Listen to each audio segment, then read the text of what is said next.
Hello. So, welcome to Baked Beauty. I am Baked Beauty, also known as Bones throughout various parts of the internet.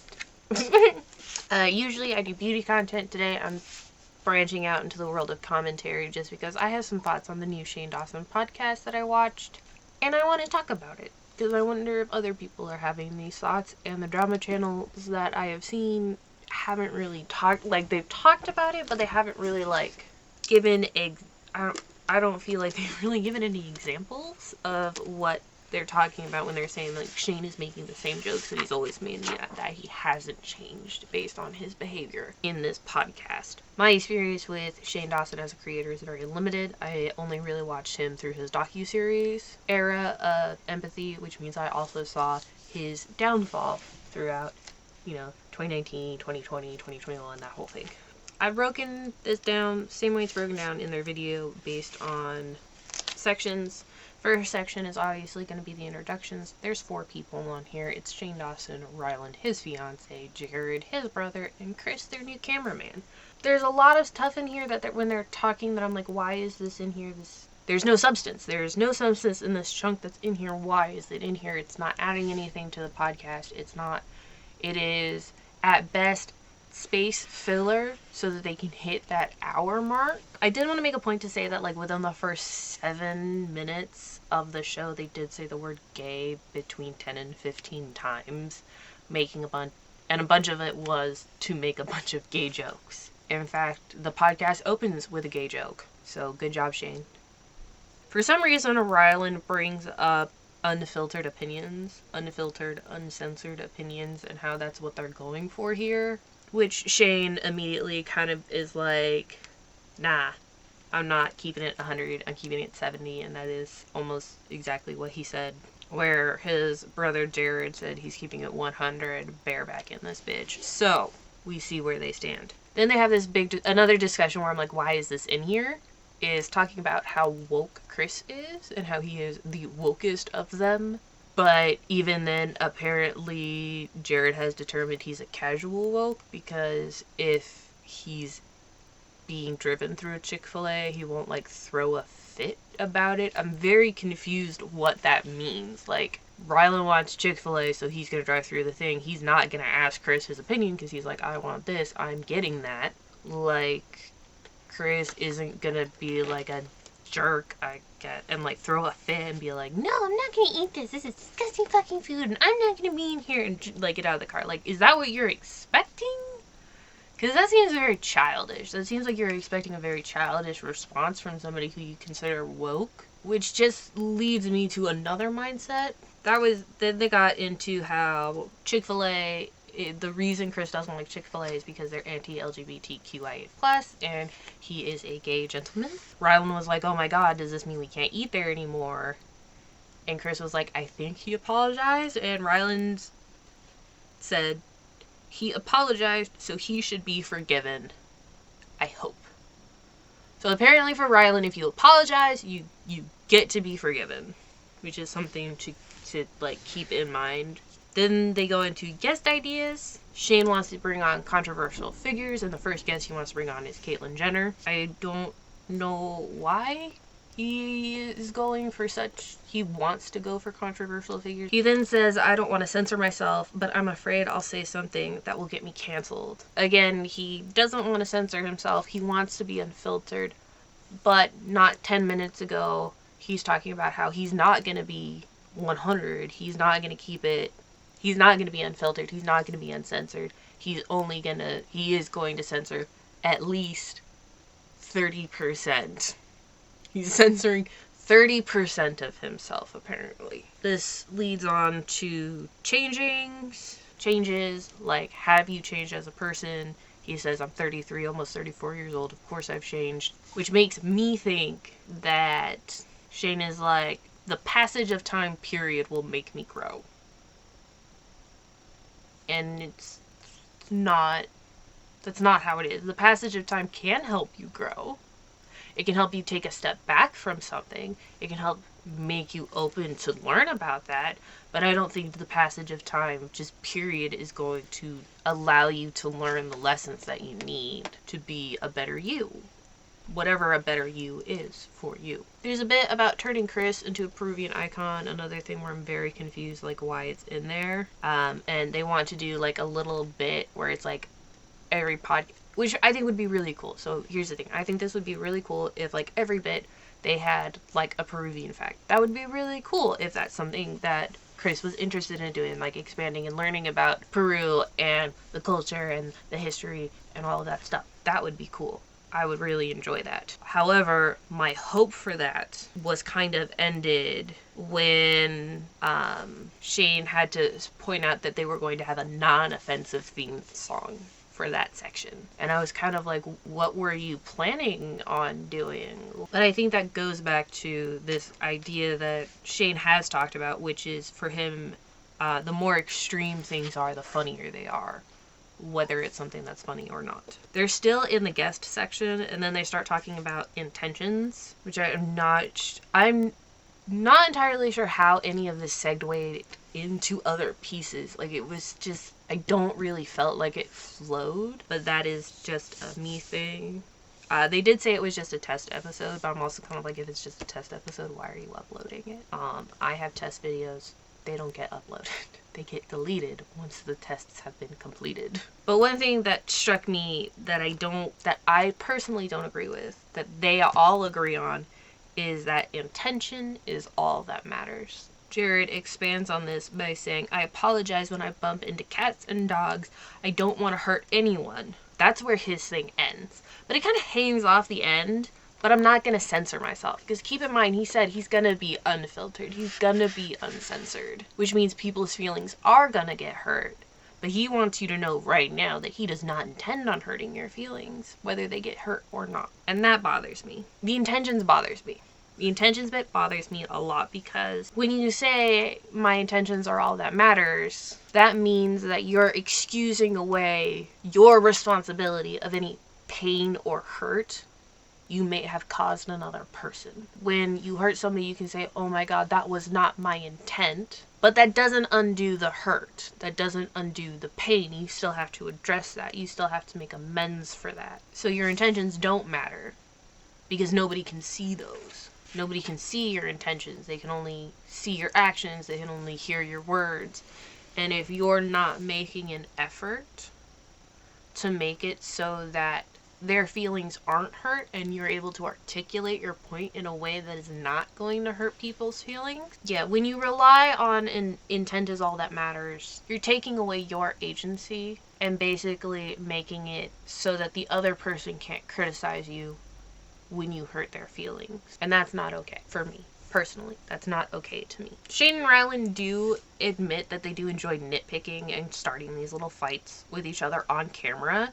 But they also feel that they have to do it or else they would be boring. So I'm trying to figure out why seeing a healthy, loving relationship would be boring. That they have to show this kind of toxic, unhealthy, aggressive relationship to be entertaining, to, to engage people, when that's not their reality, because you're lying. You're lying when you're doing that. When you're nitpicking and fighting deliberately because you're in front of the camera to be entertaining, and you're trying to be honest in your vlogs or in your podcast, you're taking that away, because you're just layering it with this thing of, oh, we know that they're just doing this because they're in front of the camera now. What other behaviors do they do just because they're in front of the camera? There is a section about Shane's volume not working, and Ryland has to get up and help him, and then a mic falls over, and again, it's just one of those things where I'm like, why is this in here? This should have been cut out. I know you guys are talking to try and pass the time while Ryland fixes this, but at that point I really feel like you guys should have just stopped the conversation, fixed everything, restarted the conversation afterwards, and then just edited that section out. You did edit, so I'm very confused why certain sections were left in that don't need to be there. Shane makes several jokes about how he's going to have his Wendy Williams fainting moment, which is, again, another one of those things where I'm like, are you sure that is an appropriate joke to be making? You're making jokes about Wendy Williams fainting, saying that you're going to have a Wendy Williams moment. Oh my god, is this my Wendy Williams moment? Like, really? That's not offensive? That's not icky? That feels good to you? Next section is spicy relationship stuff. It's not spicy. It's not. It's basically, Chris is into bears, and because when he was describing bears, he used the term fat, and then everybody started saying fat constantly. Shane then says, we're in a safe, fat place. We're in a safe, fat place. I'm just, okay, sure. Jared, upon finding out that Chris likes bears and he likes guys, that he's a chubby chaser, Jared immediately goes, I feel kind of objectified now. I don't know if he's joking. There was no laugh. There was no pop-up on the screen to be like, this was a joke, he's not serious, that kind of a thing. Which brings me to the question of, if he was serious, why? Why do you feel objectified just knowing that a gay gentleman in the room is a chubby chaser? That doesn't mean he fucking wants you. Also, I'm pretty confident I spied a wedding ring. Which means, like, why are you worried? Why are you worried? Very confused. It's just something I'm confused. This, going on about Chris's enjoyments went on a little too long. Shane then, this is another quote, says, I'm doing the thing I'm not supposed to be doing. Bringing attention to the fact that he is doing things that he is not supposed to be doing. He's inappropriate, he's being offensive, he is not doing a good job. Then the next joke that I recall that I have written down that Shane is making is about how he's going to have to apologize for this first podcast. And when he does, he's going to have Chris write the notes app apology because Chris is so good at apologizing, I guess. I don't fucking know why this is in the spicy relationship stuff. I don't fucking know why this is in here. But it is. And they didn't give a trigger warning before this. They did not give a trigger warning. So I'm going to. This little snippet that I'm going to talk about is about suicide. That's what they got into. But this bit is in the spicy relationship stuff, which is Jared was meeting some dude in like a high-rise apartment in downtown Los Angeles. And his friend was like, hey, last week the guy who lived above me jumped off. Just like super casually mentioned it. Jared never looked into it because, like, why would you lie about something? And I get that, like, why would you lie about something? But then he continues to go on to speculate, saying that he felt when he found that out and he looked at the apartments, because the apartments are so expensive, that he was like, oh, so the dude just wanted to live the high life for a few months before he ended his life. That's what he said. He just wanted to live that life for a few months before killing himself. That opinion's best kept to yourself. Like, talking about somebody's death that way is not okay. Ever. You don't know what they were going through. So why would you do that? Then for the next section, which is the roller coaster of death. This section gets a super visible trigger warning, but like I said, the previous little bit that I was talking about didn't get one. Again, they're joking about assisted suicide, and then Jared turns it into a euthanasia joke. So Shan makes a joke about going on this roller coaster as like a way to kill yourself because it's called the roller coaster of death, and supposedly you can only ride it once and you'll die, whatever. This is ridiculous. Next section, controversial opinions. Friends is a bad show is one of the controversial opinions. I agree. Friends is not a good show. Watch it without the nostalgia factor. Listen to what they're actually saying and how they're behaving. It's not funny. It's not fun. At least not to me. I don't find it fucking funny. Anyways, Friends is a bad show. They, according to Ryland and Jared, Gen Z only watches TikTok and hentai.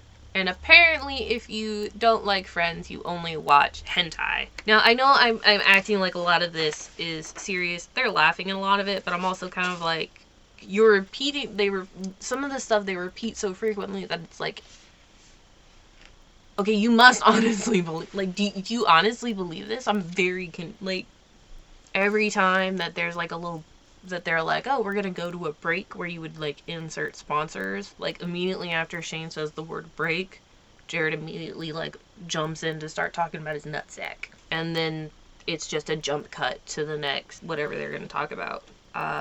Speaking of Friends, that's what the conspiracy of the episode is.